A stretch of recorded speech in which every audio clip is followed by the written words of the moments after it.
Hills Like White Elephants by Ernest Hemingway. To Evan Shipman. The hills across the valley of the Ebro were long and white. On this side there was no shade and no trees, and the station was between two lines of rails in the sun. Close against the side of the station there was the warm shadow of the building, and a curtain, made of strings of bamboo beads, hung across the open door into the bar to keep out flies. The American and the girl with him sat at a table in the shade outside the building. It was very hot, and the express from Barcelona would come in 40 minutes. It stopped at this junction for 2 minutes and went on to Madrid. "What should we drink?" the girl asked. She had taken off her hat and put it on the table. "It's pretty hot," the man said. "Let's drink beer." "Dos cervezas," the man said into the curtain. "Big ones?" a woman asked from the doorway. "Yes, 2 big ones." The woman brought 2 glasses of beer and 2 felt pads. She put the felt pads and the beer glasses on the table and looked at the man and the girl. The girl was looking off at the line of hills. They were white in the sun, and the country was brown and dry. "They look like white elephants," she said. "I've never seen one." The man drank his beer. "No, you wouldn't have." "I might have," the man said. "Just because you say I wouldn't have doesn't prove anything." The girl looked at the bead curtain. "They've painted something on it," she said. "What does it say?" "Anis del Toro. It's a drink." "Could we try it?" The man called, "Listen," through the curtain. The woman came out from the bar. 4 reales. "We want 2 Anis del Toro." "With water? Do you want it with water?" "I don't know," the girl said. "Is it good with water?" "It's all right." "You want them with water?" asked the woman. "Yes, with water. It tastes like licorice," the girl said and put the glass down. "That's the way with everything." "Yes," said the girl. "Everything tastes of licorice, especially all the things you've waited so long for, like absinthe." "Oh, cut it out. You started it," the girl said. "I was being amused. I was having a fine time."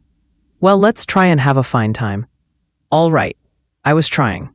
I said the mountains looked like white elephants. Wasn't that bright?" "That was bright. I wanted to try this new drink. That's all we do, isn't it? Look at things and try new drinks?"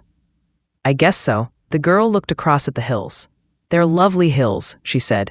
"They don't really look like white elephants. I just meant the coloring of their skin through the trees. Should we have another drink?" "All right." The warm wind blew the bead curtain against the table. "The beer's nice and cool," the man said. "It's lovely," the girl said. "It's really an awfully simple operation, Jig," the man said. "It's not really an operation at all." The girl looked at the ground the table legs rested on. "I know you wouldn't mind it, Jig. It's really not anything. It's just to let the air in." The girl did not say anything. "I'll go with you and I'll stay with you all the time. They just let the air in, and then it's all perfectly natural. Then what will we do afterward? We'll be fine afterward, just like we were before." "What makes you think so?" "That's the only thing that bothers us. It's the only thing that's made us unhappy." The girl looked at the bead curtain, put her hand out and took hold of 2 of the strings of beads. "And you think then we'll be all right and be happy?" "I know we will. You don't have to be afraid. I've known lots of people that have done it." "So have I," said the girl. "And afterward they were all so happy." "Well," the man said, "if you don't want to, you don't have to. I wouldn't have you do it if you didn't want to. But I know it's perfectly simple. And you really want to? I think it's the best thing to do. But I don't want you to do it if you don't really want to. And if I do it, you'll be happy and things will be like they were and you'll love me. I love you now. You know I love you." "I know. But if I do it, then it will be nice again if I say things are like white elephants and you'll like it. I'll love it. I love it now, but I just can't think about it. You know how I get when I worry. If I do it, you won't ever worry. I won't worry about that because it's perfectly simple. Then I'll do it because I don't care about me." "What do you mean?" "I don't care about me." "Well, I care about you." "Oh yes, but I don't care about me. And I'll do it and then everything will be fine. I don't want you to do it if you feel that way." The girl stood up and walked to the end of the station. Across on the other side were fields of grain and trees along the banks of the Ebro. Far away, beyond the river, were mountains. The shadow of a cloud moved across the field of grain, and she saw the river through the trees. And we could have all this, she said. And we could have everything, and every day we make it more impossible. What did you say? I said we could have everything. We can have everything. No, we can't.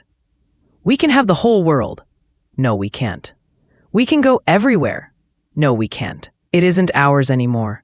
It's ours. No, it isn't. And once they take it away, you never get it back. But they haven't taken it away. We'll wait and see. Come on back in the shade, he said. You mustn't feel that way. I don't feel any way, the girl said. I just know things. I don't want you to do anything that you don't want to do. Nor that isn't good for me, she said. I know. Could we have another beer? All right. But you've got to realize. I realize, the girl said. Can't we maybe stop talking? They sat down at the table, and the girl looked across at the hills on the dry side of the valley, and the man looked at her and at the table. You've got to realize, he said, that I don't want you to do it if you don't want to. I'm perfectly willing to go through with it if it means anything to you. Doesn't it mean anything to you? We could get along. Of course it does. But I don't want anybody but you. I don't want anyone else. And I know it's perfectly simple. Yes, you know it's perfectly simple. It's all right for you to say that, but I do know it. Would you do something for me now? I'd do anything for you. Would you please stop talking? He did not say anything but looked at the bags against the wall of the station. There were labels on them from all the hotels where they had spent nights. But I don't want you to, he said. I don't care anything about it. I'll scream, the girl said. The woman came out through the curtains with 2 glasses of beer and put them down on the damp felt pads. The train comes in 5 minutes, she said. What did she say? Asked the girl. That the train is coming in 5 minutes. The girl smiled brightly at the woman to thank her. I'd better take the bags over to the other side of the station, the man said.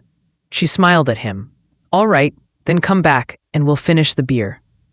He picked up the 2 heavy bags and carried them around the station to the other tracks. He looked up the tracks but could not see the train. Coming back, he walked through the barroom where people waiting for the train were drinking. He drank an anise at the bar and looked at the people. They were all waiting reasonably for the train. He went out through the bead curtain. She was sitting at the table and smiled at him. Do you feel better? He asked. I feel fine, she said. There's nothing wrong with me. I feel fine.